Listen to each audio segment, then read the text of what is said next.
اعوذ باللہ من الشیطان الرجیم بسم اللہ الرحمن الرحیم وبہ نستعین۔ الحمدللہ ہماری گفتگو الموجز اول میں اجزاء کے بارے میں تھی۔ مصنف صاحب نے اجزاء کے بحث کو دو حصوں میں تقسیم کیا۔ پہلا حصہ یہ تھا کہ امر واقعی اضطراری امر واقعی اختیاری کی جگہ پر چلے گا یا نہیں چلے گا، تو ظاہراً مصنف کا نظریہ یہ نکلا کہ وہ مجزی ہے۔ خیر، اس کی تفصیل گزر چکی۔ آج کا جو آپ مسئلہ پڑھیں گے وہ یہ ہے کہ امر ظاہری امر واقعی کی جگہ پر چلے گا یا نہیں چلے گا۔ کہتے ہیں پہلے تو ہم آپ کو امر واقعی اور امر ظاہری کا مطلب سنائیں گے، اس کے بعد ہم بحث میں آگے جائیں گے۔ بیٹا، امر واقعی اس امر کو کہتے ہیں کہ جب وہ مولا صادر کر رہا تھا تو مکلف کے حالات کو مد نظر نہیں رکھا کہ مکلف صاحب اختیار ہے، مجبور ہے، مکلف کو علم ہے، علم نہیں ہے۔ مثلاً نماز واجب ہے، بیٹا نماز کے لیے حکم کون سا آیا؟ وجوب کا۔ تو جن لوگوں کو نماز کا پتہ ہی نہیں ان پر بھی واجب ہے یا نہیں؟ واجب ہے۔ اور جن کو علم ہے ان پر بھی واجب ہے۔ صحت مند پر بھی واجب ہے، بیمار پر بھی واجب ہے، ٹھیک ہے۔ جو اپنے وطن میں ہے اس پر بھی واجب ہے، جو سفر میں ہے اس پر بھی واجب ہے۔ یعنی وہ حکم جس کو جاری کرتے ہوئے مکلف کے حالات کو مد نظر نہ رکھا جائے اس حکم کو حکم واقعی کہتے ہیں۔ پھر اس حکم واقعی کی دو صورتیں تھیں، اختیاری اور اضطراری۔ خیر، وہ گزر چکا۔ اس کے بعد پھر فرماتے حکم ظاہری کسے کہتے ہیں؟ حکم ظاہری اس حکم کو کہتے ہیں کہ جس کے حقیقت کا ہمیں پتہ نہ ہو۔ مثلاً آپ جس بیڈ پہ بیٹھے ہیں بدھ کے دن یہ بیڈ پاک تھا، اب جمعرات بھی گزر گئی، جمعہ بھی گزر گیا، آج ہفتے کا دن ہے۔ اب آپ شک کرتے ہیں کہ یہ پاک ہے یا پاک نہیں، اس پر نہ آپ کے پاس کوئی قرآن کی دلیل ہے نہ کوئی حدیث ہے۔ اب آپ کہیں گے بظاہر یہ پاک ہے، خوب، یا یہ کہیں یا یوں کہیں کہ حکم ظاہری اس حکم کو کہتے جو امارہ کے ذریعے یا اصول عملیہ کے ذریعے ثابت ہو۔ امارہ کسے کہتے ہیں؟ بیٹا امارہ اس دلیل عقلی کو کہتے ہیں جس کی شریعت نے حمایت کی ہو، شریعت نے ڈائریکٹ اس بارے میں کوئی حکم نہیں دیا۔ دوسرے لفظ میں یوں کہیں کہ امارہ جو ہے کہ اس دلیل کو کہتے ہیں جو ظنی ہو، یقینی نہ ہو۔ انسان کو کسی چیز کے بارے میں بھی جو معلومات ہوتی ہے یا وہ 100% یقین والی صورت میں ہوتی ہے اس کو علم کہتے ہیں۔ یا آپ کہتے ہیں میرے خیال میں 80% ایسا ہے لیکن 20% احتمال ہے کہ ایسا نہ بھی ہو۔ 50-50 سے اوپر والے طرف کو ظن کہتے ہیں، 50 سے کم والے پہلو کو احتمال کہتے ہیں۔ اگر 50-50 ہو، 50-50 ہو سکتا ہے یہ چیز ایسے ہو سکتا ہے یہ چیز ایسے نہ ہو، دونوں احتمال مساوی، اسے شک کہتے ہیں۔ بات واضح ہو گئی؟ تو فرماتے ہیں جب آپ کے پاس کوئی یقینی دلیل نہ ہو بلکہ ظنی دلیل ہو تو اس کے ذریعے جو حکم ثابت ہوتا ہے اس حکم کو حکم ظاہری کہا جاتا ہے۔ بات واضح ہوئی؟ اب آپ نے ایک عمل امارہ کے مطابق کیا یا اصول عملی کے مطابق کیا، بعد میں پتہ چلا کہ حکم واقعی تو کچھ اور تھا۔ اب وہاں پر اگر آپ اس امر ظاہری کو مجزی مانیں گے تو اس امر کو دہرانے کی ضرورت نہیں ہے، نہ وقت کے اندر اعادے کی ضرورت ہے نہ وقت کے بعد قضا کی ضرورت ہے۔ اور اگر مجزی نہیں مانیں گے تو اس عمل کو دوبارہ انجام دینا ہوگا۔ مثلاً آپ نے استصحاب جاری کیا کہ یہ بیڈ پاک ہے، استصحاب اصول عملی میں سے ایک ہے۔ اب اس استصحاب کے مطابق آپ نے بیڈ کو بھی پاک سمجھا، اور اس پر جو آپ بیٹھے آپ نے اپنے کپڑوں کو بھی پاک سمجھا، آپ نے جا کے نماز پڑھی۔ نماز پڑھنے کے بعد جب آپ آئے تو آپ نے دیکھا بیڈ تو نجس تھا اور اس کی نجاست آپ کے کپڑوں کو بھی لگ چکی ہے، تو اگر ہم کہیں گے کہ ہم نے استصحاب کے مطابق جو عمل کیا ہے وہ صحیح ہے تو اس نماز کو دوبارہ پڑھنے کی ضرورت نہیں، یعنی مجزی ہے، یعنی اجزا ہے۔ اور اگر آپ کو یہ کہا جائے کہ نہیں آپ دوبارہ نماز پڑھیں تو اس کا مطلب یہ ہے کہ ہم نے یہ جو اصل کی وجہ سے عمل کیا تھا وہ کافی نہیں ہے، کیونکہ ابھی ہمیں علم ہو چکا ہے کہ یہ اصل والا امر ہمارا کیا ہے، غلط ہے۔ بات واضح ہو گئی۔ اب یہ امر ظاہری کی بحث ہم پڑھیں، پھر کوشش کریں گے کہ مقدمے کا بھی کچھ حصہ پڑھیں کیونکہ یہ بحث کم ہے۔ فی الحال اس کا ترجمہ کرتے ہیں، دیکھیں کتنا ٹائم ہوتا ہے۔ المبحث الثانی، بیٹا مبحث اول کس کے بارے میں تھا؟ امر اضطراری کے بارے میں۔ مبحث ثانی فی اجزاء الامر ظاہری، آیا امر ظاہری مجزی ہے، کافی ہے، ان الامر الواقعی، امر واقعی سے، یا اس سے کافی نہیں ہے۔ الکلام، ہماری بحث اور گفتگو، فی اجزاء امتثال الامر ظاہری، وہ یہ ہے کہ اگر امر ظاہری کی امتثال میں نے اطاعت کی ہے، آیا یہ اطاعت کافی ہے ان امتثال الامر الواقعی، کہ اب امر واقعی کے مجھے اطاعت کرنے کی ضرورت نہیں۔ فرماتے ہیں یتوقف ہو، بیٹا الکلام و مبتدا تھا، یتوقف اس کی خبر ہے، کہتے ہیں یہ بحث متوقف ہے علی توضیح الامر ظاہری اولا، پہلے تو ہم امر ظاہری کی وضاحت آپ کے سامنے پیش کریں، ٹھیک، اور اس کے بعد ثم البحث عن الاجزاء ثانیا، پھر دوسرے نمبر پر ہم آ کے اجزاء کے بارے میں بحث کریں گے۔ ینقسم الحکم، حکم سے مراد حکم شرعی ہے بیٹا، حکم شرعی تقسیم ہوتا ہے عند الاصولیین، اصولیین کے نزدیک، الی واقعی و ظاہری، ایک حکم واقعی ہوتا ہے، ایک حکم ظاہری۔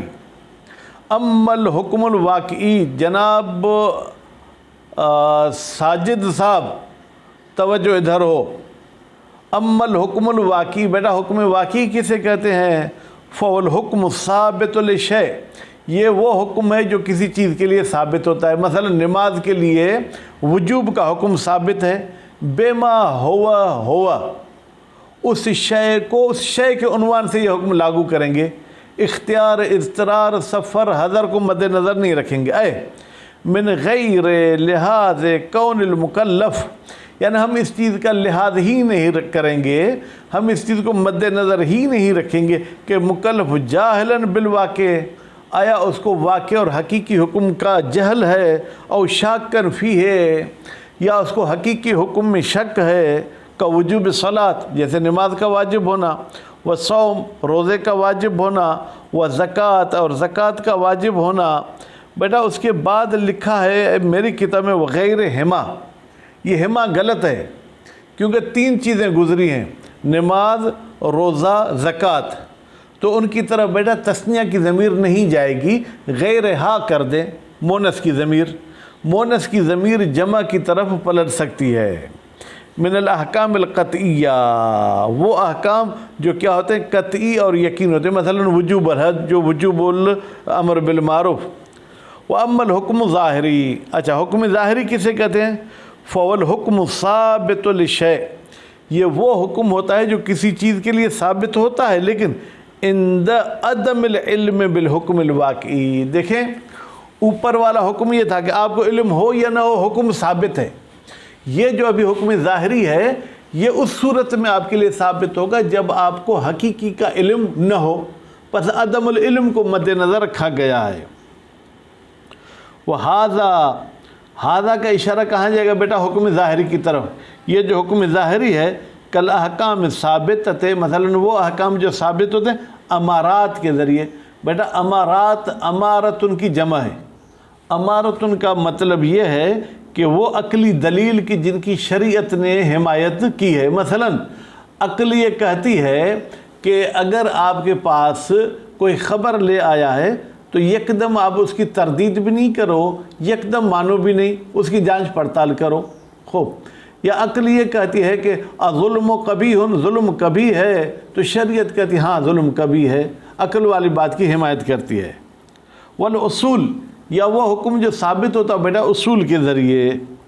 اذا عرفت ذالک، جب آپ نے یہ بات پہچان لی کہ حکم واقعی کیا ہے اور حکم ظاہری کیا ہے، یقع الکلام، تو پھر واقع ہوتی ہے ہماری بحث اور گفتگو کس میں؟ فی ان العمل بالامارۃ، بتحقیق کہ اگر آپ نے امارہ پر عمل کیا، او الاصول، یا آپ نے اصول پر عمل کیا، حل یقتضی، کیا یہ عمل تقاضا کرتا ہے؟ یقتضی میں بیٹا ہوا کی ضمیر مستتر ہے جو عمل کی طرف جا رہی ہے، الاجزاء ان امتثال الامر الواقعی، کہ یہ میرا عمل کافی ہے امر واقعی والے عمل سے، او لا، یا کافی نہیں ہے۔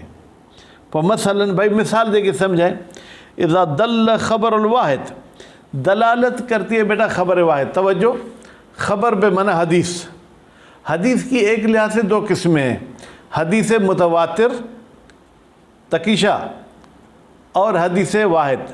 حدیث متواتر اس حدیث کو کہتے ہیں کہ ہمیں یقین ہے کہ یہ حدیث صحیح ہے، راوی جھوٹ نہیں بولتے، ٹھیک۔ اس کے علاوہ اس کے مقابلے میں حدیث واحد ہے جس کے راوی کی تعداد زیادہ نہیں ہے، اس میں احتمال ہے غلط بیانی کا بھی، یقین نہیں ہے صحیح ہونے کا۔ خبر واحد دلالت کرتی ہے علی کفایت التسبیحۃ الواحدہ، کہ بھائی کافی ہے ایک ہی تسبیح۔